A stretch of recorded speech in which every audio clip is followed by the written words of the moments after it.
मौसी कब तक पहुंच जाएंगी? गुड़िया बेटी, आपकी मौसी आने ही वाली होंगी। आप नदी पर जाएं और हाथ मुंह धो आएं। आज गुड़िया की मौसी आ रही थी, इसलिए गुड़िया आज बहुत खुश थी और गुड़िया खुशी खुशी नदी की तरफ जाती है। गुड़िया की मौसी भी एक हवाई बस में बैठकर पहाड़ों वाले जंगल पहुंच गई थी और खड़ी किसी ऑटो का इंतजार कर रही थी। रुके रुके ऑटो वाले कव्वे, रुके। कालू कौवा उस जंगल में ऑटो चलाता था। गुड़िया की मौसी की आवाज सुनकर कालू रुक जाता है और अपना ऑटो लेकर उसके पास आ जाता है। बताइए, कहाँ जाना है आपको?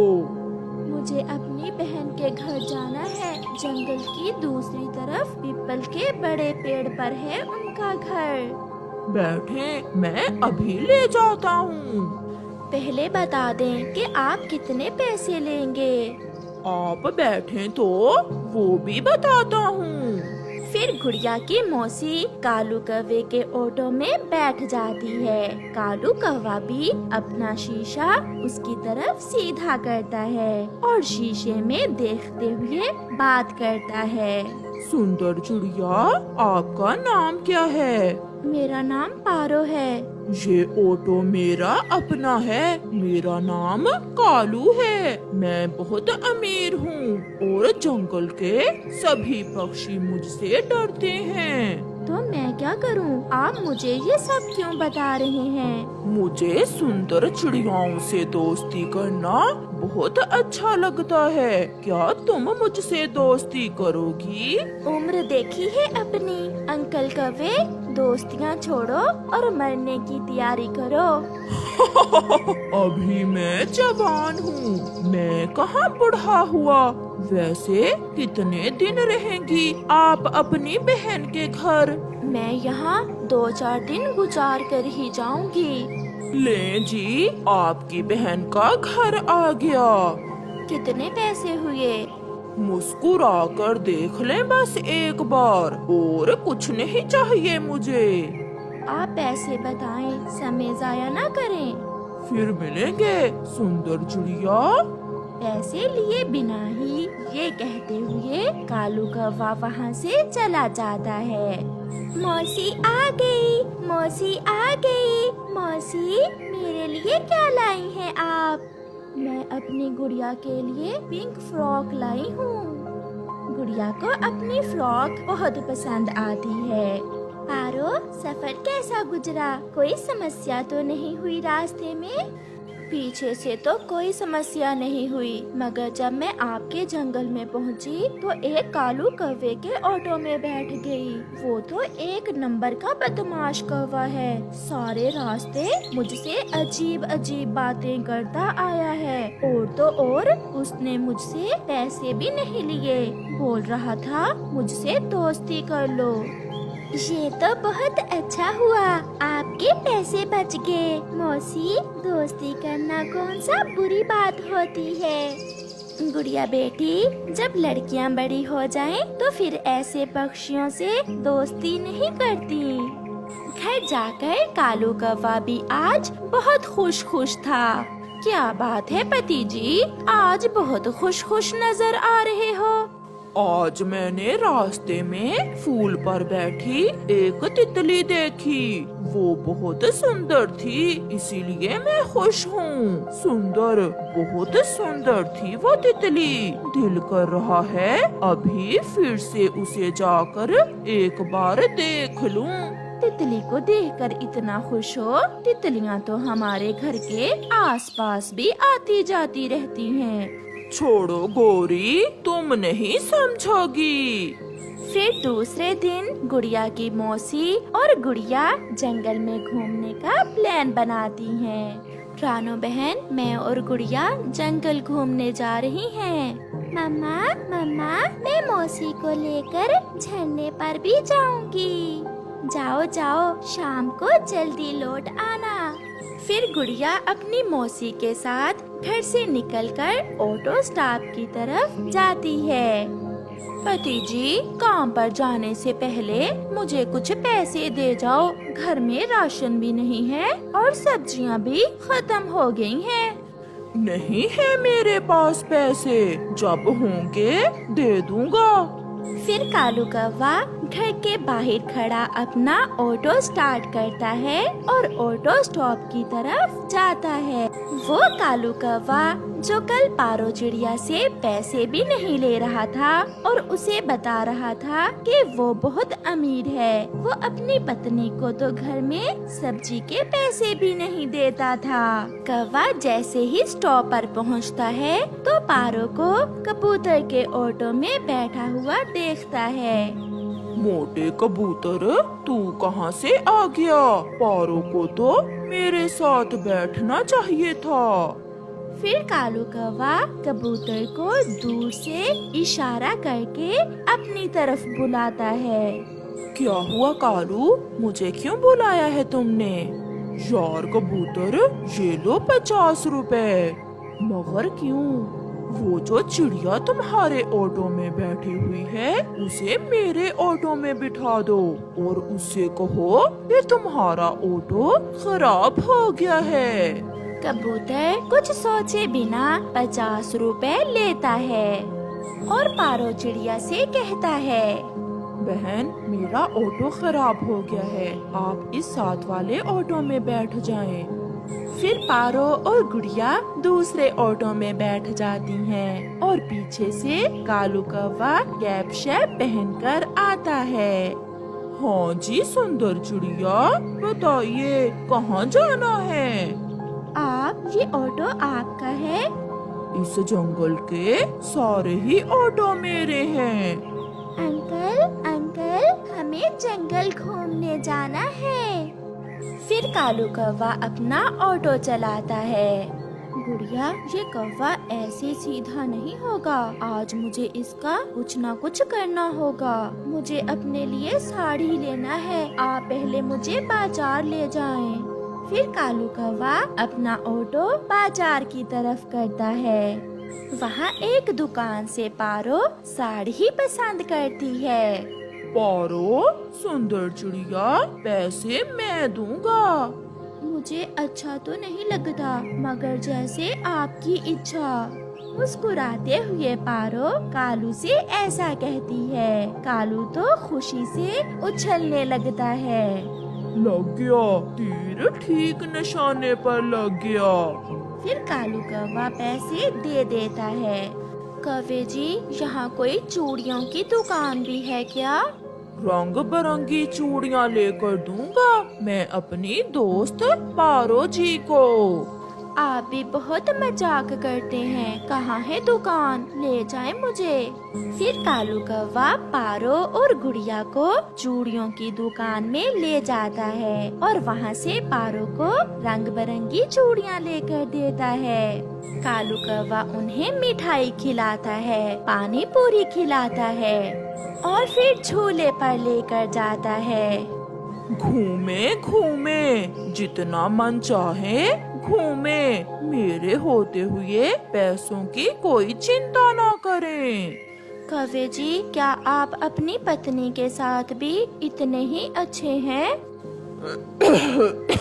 उसका नाम ही ना लो, वो तो बहुत काली है, बुरी लगती है वो मुझे।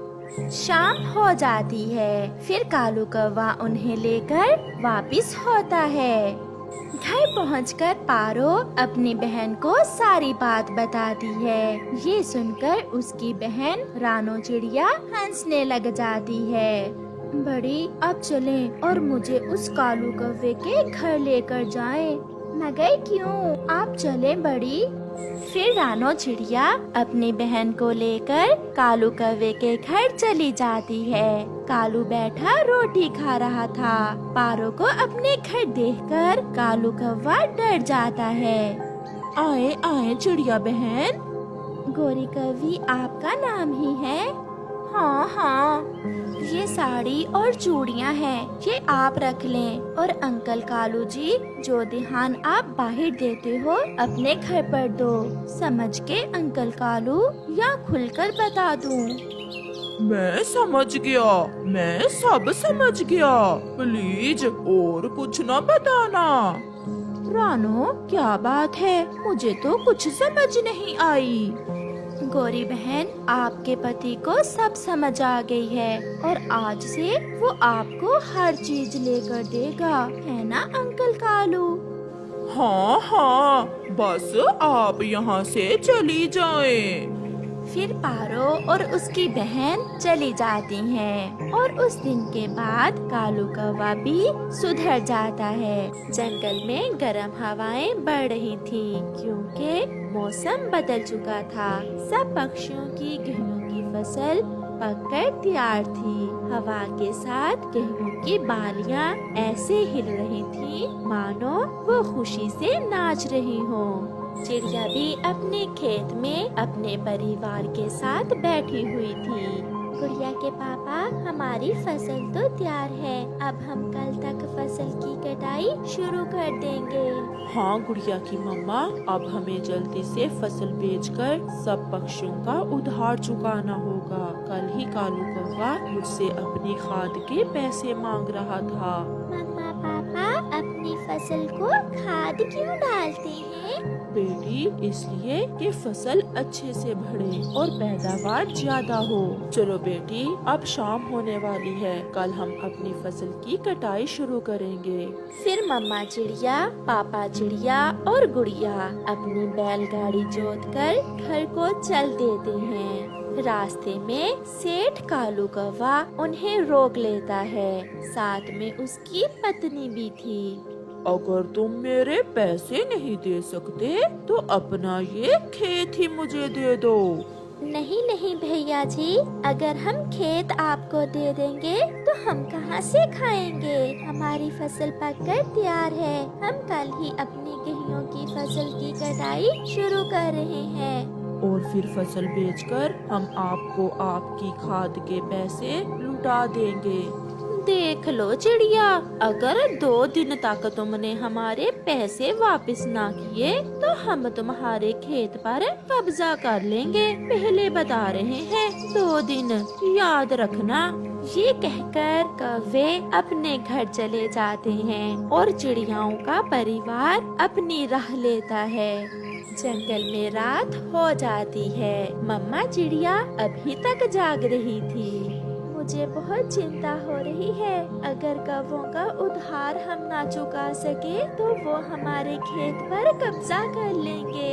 हम उनका ये सपना कभी पूरा नहीं होने देंगे। फसल बेचकर इतने पैसे तो आ ही जाएंगे कि हम खाद के पैसे दे सकें। कौवा और कौवी भी अपने घर में बैठे सलाह कर रहे थे कि किस तरह चिड़िया से उसका खेत छीन लिया जाए। कालू जी, कुछ ऐसा करो कि चिड़िया किसी भी तरह हमारा उधार ना चुका सके और हम उसके खेत पर कब्जा कर लें। ये कोई बड़ा काम नहीं है, चिड़िया की फसल पककर तैयार है।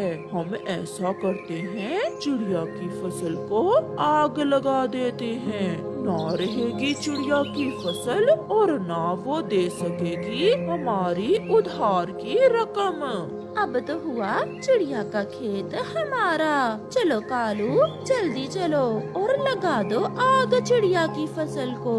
फिर कौवा और कौवी अपने घर से निकलते हैं। आधी रात थी, इसलिए उन्हें कोई भी रास्ते में नहीं मिलता।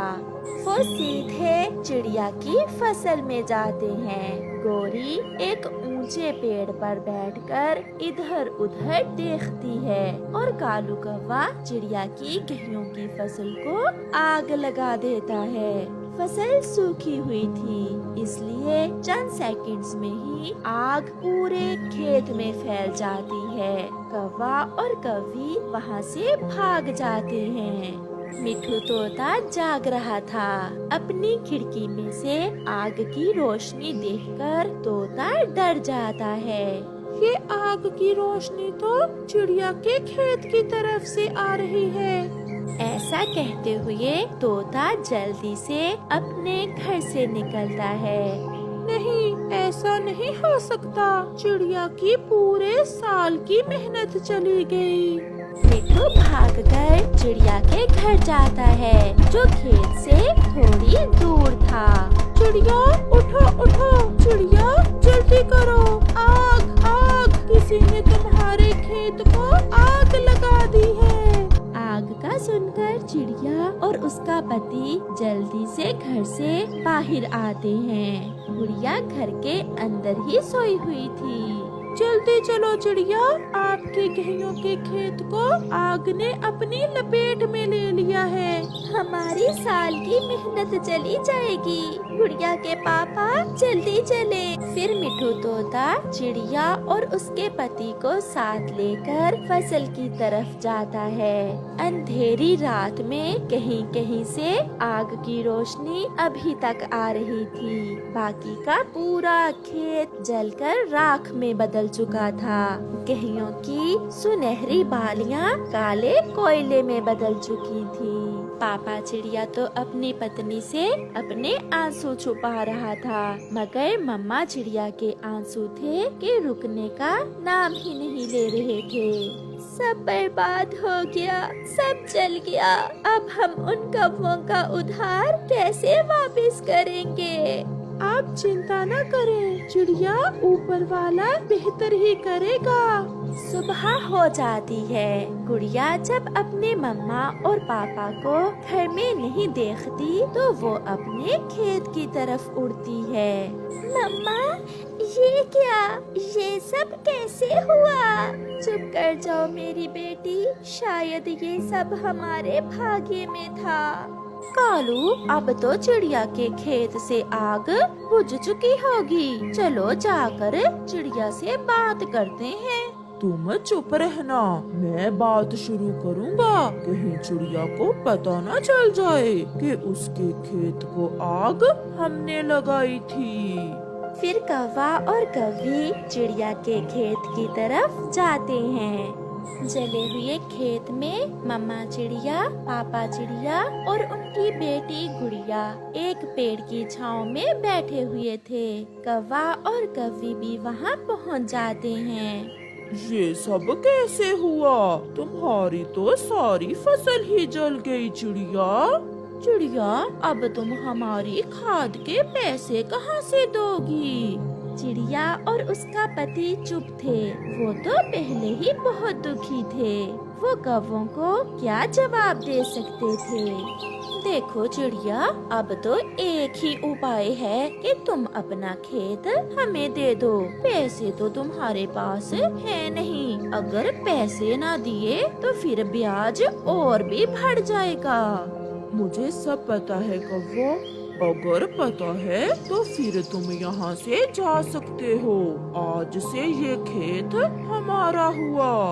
मिठू तोता भी भागता हुआ कबूतर के पास जाता है। साहिब जी, अगर आप चिड़िया के उधार की रकम अदा कर दें तो मैं वादा करता हूँ कि चिड़िया अगली फसल बेचकर आपके पैसे लौटा देगी। मैं पैसे तो दे देता हूँ, मगर याद रखना चिड़िया अपनी फसल मुझे ही बेचेगी और मैं उससे फसल अच्छे दामों खरीद लूँगा। आप चिंता न करें, अब के बाद चिड़िया अपनी हर फसल आपको ही बेचा करेगी। फिर कबूतर पैसों की थैली लेकर मिट्ठू के साथ जाता है और जाकर कबूतर चिड़िया को पैसे दे देता है। चिड़िया, ये आपकी अगली फसल का एडवांस रहा और बाकी की बात आपको मिट्ठू बता देगा। चिड़िया ये सब देखकर बहुत हैरान थी। कौवो, तुम अपने पैसे लो और यहाँ से भाग जाओ और फिर कभी दोबारा इस तरफ न आना। कालू जी, ये क्या हुआ? हमारा सारा प्लान फेल हो गया। फिर कौवे अपने पैसे लेकर वहाँ से चले जाते हैं। अगर आप जैसे दोस्त हों तो कोई भी मुश्किल बड़ी नहीं होती।